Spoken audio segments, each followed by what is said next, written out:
ફક્ત એક જ મસાલો વાપરીને આજે આપણે બનાવીશું કાચી કેરીનું અથાણું। ચલો ફ્રેન્ડ્સ, આજે આપણે અહીં લઈ લીધી છે કાચી કેરી। કાચી કેરીને આપણે એને પાણીથી ધોઈ લીધી છે અને ગોટલી કાઢી નાખશું અંદરથી, અને ત્યાર પછી એને આપણે કટકા કરીને સુધારીશું। આપણે એમાંથી છાલ ઉતારવાની નથી અને સીધા જ કટકા કરી નાખવાના છે। નાના મોટા જે પ્રમાણે જ ઘરમાં ખવાતા હોય એ રીતે આપણે એના કટકા કરીશું। હવે બધી કેરીના કટકા થઈ ગયા છે એટલે આપણે તૈયાર જે મસાલો આવે છે એ એમાં નાખીશું। એમાં મીઠું આવે જ છે, પણ છતાંય તમારે ટેસ્ટ કરીને વધારે નાખવું હોય તો તમે મીઠું એડ કરી શકો છો। આટલી કેરીમાં આપણે 1.5 ચમચી આચાર મસાલો છે એ નાખીશું, જે રેડીમેડ જ આવે છે આચાર મસાલો।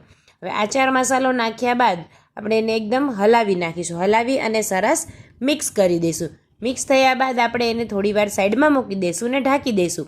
ત્યાર પછી આપણે એને એક પેન લઈશું। પેનમાં આપણે તેલ મૂકીશું। તેલ આપણે 3 ચમચી મૂકવાનું છે। આ 3 ચમચી તેલ સેજ ગરમ થઈ જાય ત્યારબાદ એને ઠંડુ પડવા દેવાનું છે। ઠંડુ પડી જાય આ તેલ પછી જે પેલી કેરીમાં આચાર મસાલો નાખીને આપણે ઢાંક્યું હતું એને ખોલી અને એમાં આપણે નાખી દેવાનું છે। હવે આપણે આચાર મસાલામાં તેલ નાખી દઈશું। તેલ નાખી દીધા બાદ આપણે એકદમ હલાવીશું અને આ આપણો આચાર મસાલો કાચી કેરીનું ખાટું અથાણું તૈયાર છે।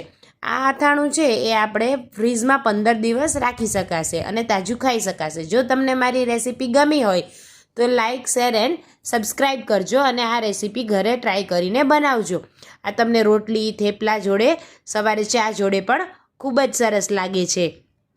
અને તમને મારું આ અથાણું ટ્રાય કર્યા પછી ભાવે તો તમે મારી ચેનલમાં કોમેન્ટ કરજો।